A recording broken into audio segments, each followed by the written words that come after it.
Rider Team.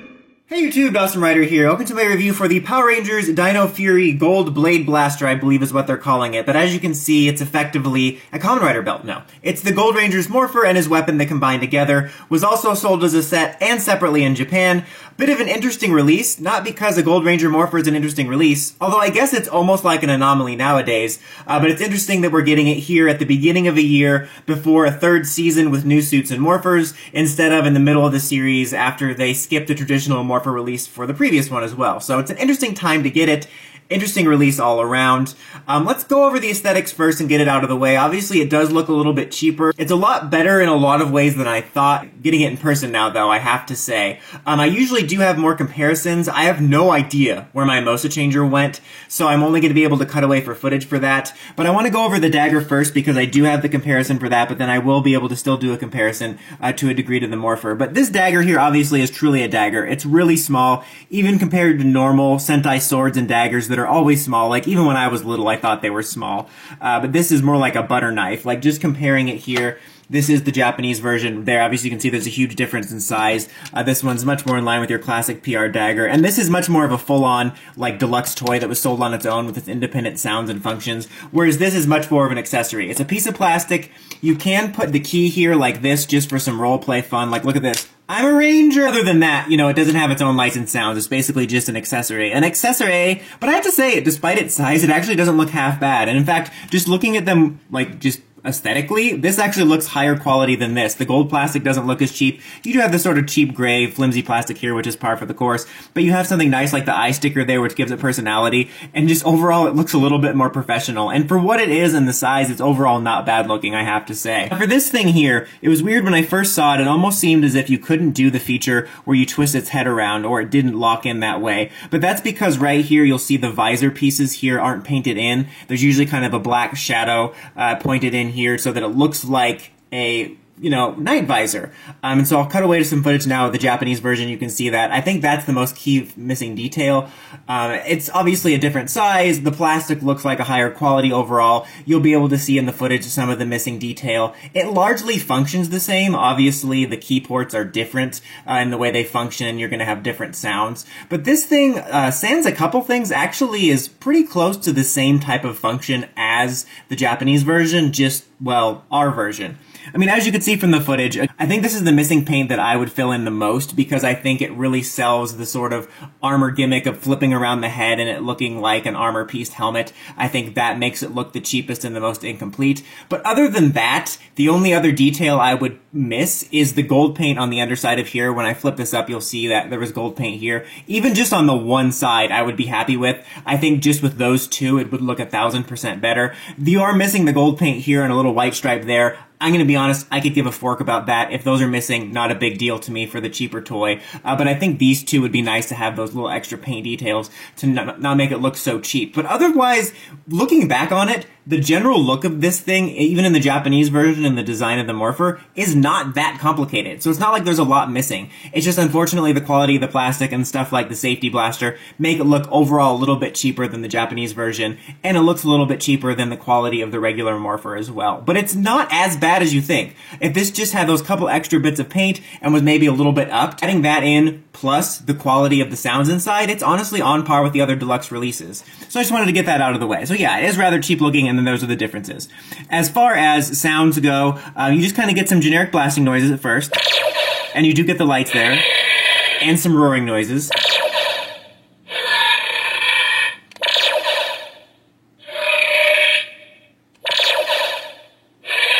And then you can hold it down too.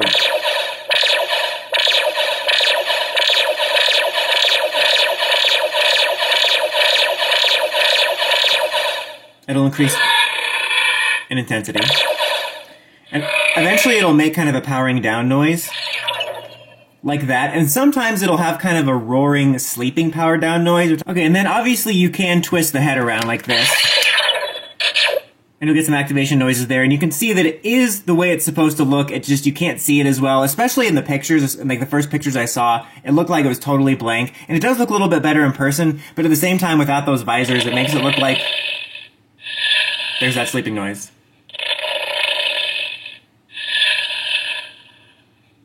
as I was saying, he was so bored by my spiel, I can't blame him. But I was just going to say that without the visor layer like that, sometimes it can just look like it's got the bottom of his chin on the top of his head.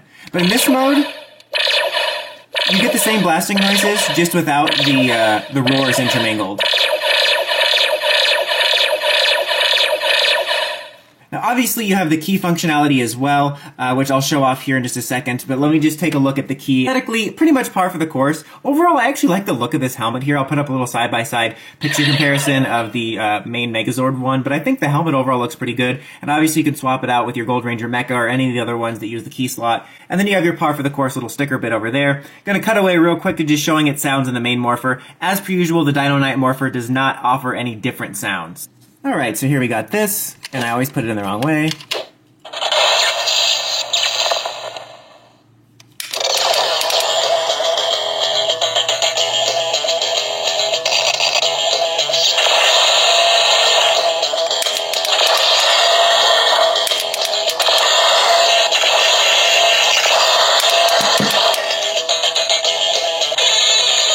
It's actually one of the more unique standout sounds that actually goes with this, with the lightning and everything. So it's one of the few ones I feel is worth it for this Morpher, whereas the other ones just kind of all blended together for me. So let's put it in here and you'll see what happens, and these will pop up. Whoops, wrong way. You can tell because you got this little slot right here which corresponds to this bit here, and it is a very tight fit.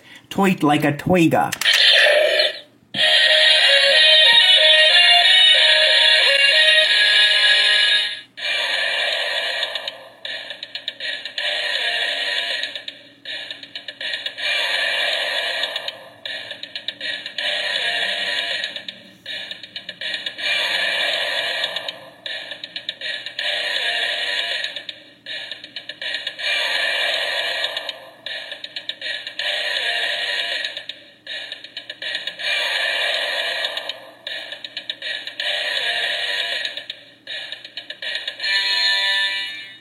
So just like the Dino Knight Morpher, it plays jingles from the show, which is actually really cool, and kind of similar to the Resoldier one in a way, which always has like the dancing music. Now it does play several different ones, and I tried it out several times, and unless I'm missing something, it basically just amounts to you taking the key out and putting it back in.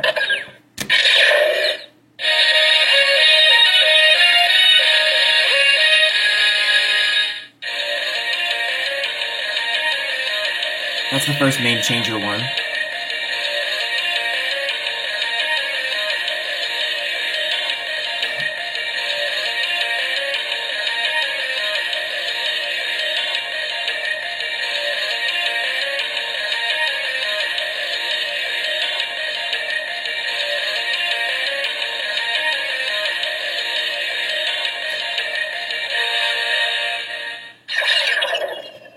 And there's at least one more.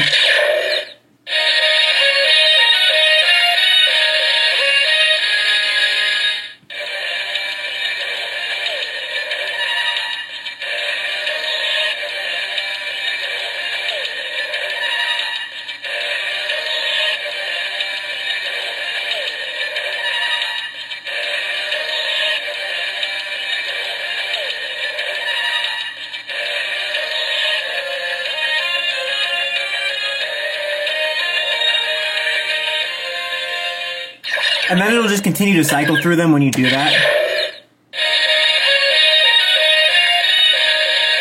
It doesn't matter which way you're doing it. Like, you can do it like this, and put it back down fully like this.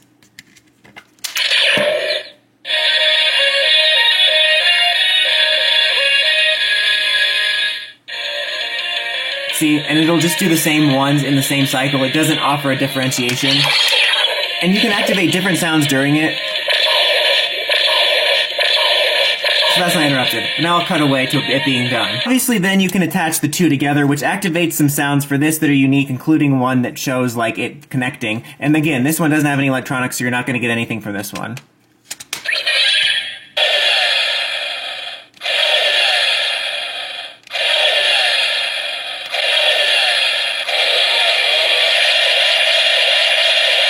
This is me holding it down, in case you were wondering. And again, doesn't offer a differentiation. And then with this though, you do get some slight variations.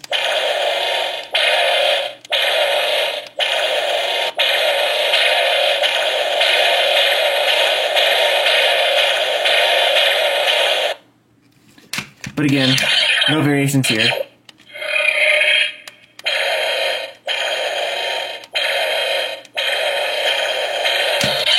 And just to show you what happens if you put this in here.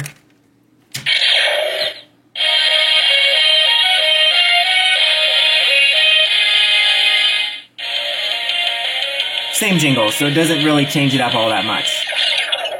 And then, same thing there. And that's pretty much about the it. There's a chance I missed one or two little roaring or blasting noises, but you get the general gist of it. And I have to say, it's overall a lot better than I thought it was going to be. It's still not perfect. I think its biggest crime is that it definitely looks like it's on the cheaper end. I know, I'm sorry, I talk too much. I get it. I think he's asleep now. We'll just talk quieter. So I think the thing about this is... No, I'm just kidding. But like I said, I think the biggest complaint I have about it is it does look a little bit cheaper. Honestly, paint-wise, the only thing I'm missing is these two. I wouldn't even mind if the back wasn't painted. I think that would make it look 1,000% better. I don't think it'll matter to kids. I think kids are going to get a kick out of this. There probably are some kids that they're going to care about it because when I was younger, you know, I wasn't as into the details as now, but I did like it to look as show accurate as possible. But I think for the target audience, it's perfect. It's a lot more fun than I thought it was going to be. Honestly, if you just spruced up a couple things, it's very comparable to the Japanese version function-wise, because that one pretty much just has blaster noises, morphing noises, music noises as well. This has all the same things. I'm actually impressed that it's one of our best Six Ranger morphers in a while. I really like the jingles, and I like that they're included because I like the Dino Fury music. In fact, to be honest, I actually kind of prefer the Dino Fury instrumentals to the annoying Ryu Soldier beat music, just personally. So I have to say, this thing is not perfect, but it's a lot better than I thought it was going to be. At the very least, it's a good mid-level changer. Definitely can recommend it for the younger fans. For older fans, it depends on what you want. You know, even if I wasn't reviewing, I would pick this up for my collection because I really like the sounds. But if you're looking for the most show-accurate colors and everything, obviously the Japanese version is going to be the way to go. That's always interesting to me because I'm curious how many people are only PR fans that want the look of it, but could care less about the Japanese sounds. And so it's just kind of weird to be like, I bought this PR toy that's got a shrinking Oompa Loompa living inside of it. I don't know. But anyway, overall, not a perfect toy, but much better than I thought it was going to be. Until next time, don't forget to like, comment, subscribe, and climb the steps and ring that bell so you get notifications for my videos. Dawson Rider, signing out.